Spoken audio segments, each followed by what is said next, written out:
Assalamualaikum warahmatullahi wabarakatuh. Perkenalkan, nama saya Ahmad Rahman Yusuf, NIM J1B020007.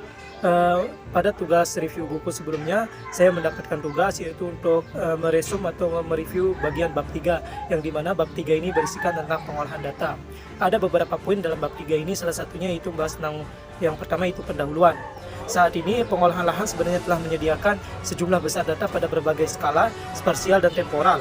Namun kita tidak memiliki alat untuk menganalisis dan mengelola banyak kumpulan data yang berbeda. Misalnya saja metode penginderaan jauh seperti deteksi dan jangkauan cahaya atau yang biasa disebut LIDAR. Umumnya tidak memerlukan pengukuran berulang. Data biasanya diberikan pada resolusi kurang dari 1 meter. Kemudian contoh pengukuran konduktivitas listrik curah tanah atau biasa disebut ECA umumnya hanya perlu diukur 1 kali, dan ini terjadi pada musim semi atau musim gugur ketika kandungan air tanah mendeteksi kapasitas lapang.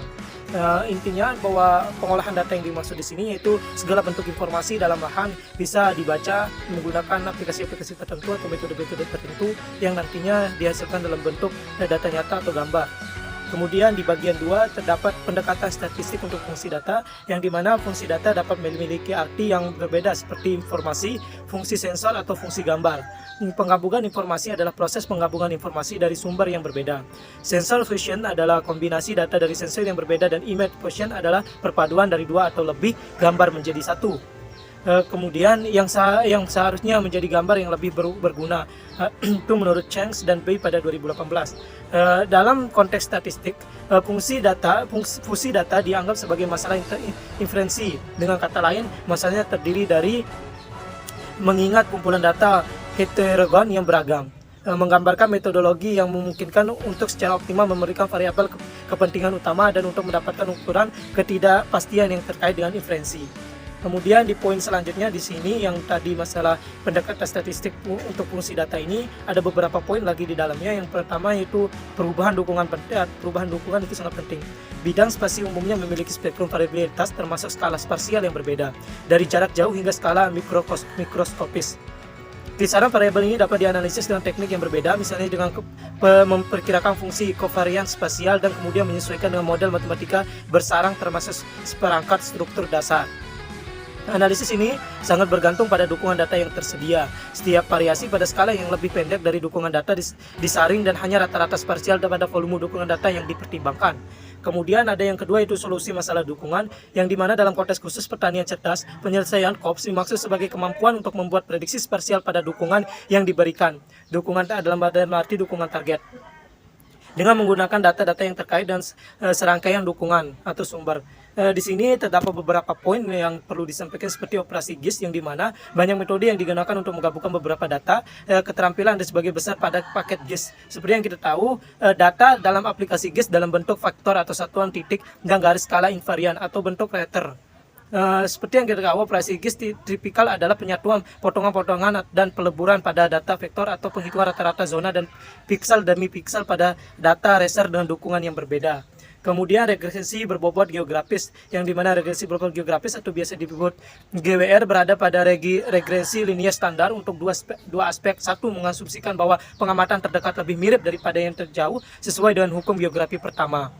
Kemudian yang ketiga, metode pohon spasial atau multiskala, yang menggambarkan algoritma rekursif multiskala berdasarkan struktur pohon bersarang dengan beberapa level, yang masing-masing sesuai dengan skala spasial dengan skala terbaik di level terendah. Simpul pada tingkat paling kasar mewakili simpul akar, sedangkan simpul lain pada skala spasial harus disebut daun. Kemudian proses multiskala hierarki Bayesian atau teknik penggabungan informasi yang paling klasik didasarkan pada teori probabilitas yang terkait dengan teori keputusan Bayes. Kemudian ada alat geostatik untuk memetakan atribut yang menarik ketika hanya ada sampel yang jarang tersedia di sejumlah lokasi terbatas.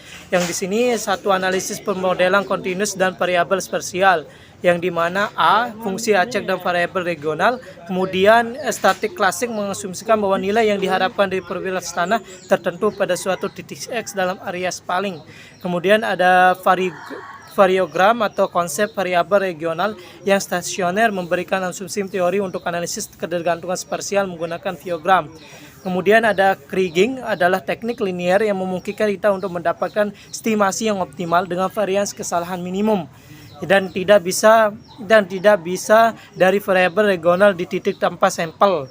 Kemudian ada validasi silang, yang dimana prosedur untuk memiliki model terbalik adalah cross validation yang memeriksa kesatuan antara data dan model. Kemudian ada metode multivarian, studi spasial bertimbangan dua atau lebih variabel. Kemudian ada pendekatan geostatik untuk fusi data, yang dimana di sini ada aplikasi fungsi dan geostatik dan perubahan yang dukung penginderaan jauh. Kemudian penerapan fungsi data geostatik dalam penginderaan proksimal, yang dimana yang ketiga ada pendekatan geostatik fusi data yang terdiri dari migrasi data, pemodelan anamorphic Gaussian, pemasangan elemensi, kemudian regulasi elemensi pada dukungan blok, kemudian blok cooking melakukan, kemudian pelaksanaan cracking blok fungsional. Dan yang terakhir di sini pada bab 3 ini membahas tentang pertimbangan umum, di mana keputusan pengelolaan seperti pemupukan takaran variabel memerlukan pengetahuan tentang sifat-sifat tanah dan lokasi, di mana mendukung unsur hara merupakan faktor pembatas untuk pertumbuhan dan perkembangan tanaman. Mungkin hal ini bisa saya sampaikan, kurang lebih. Assalamualaikum warahmatullahi wabarakatuh.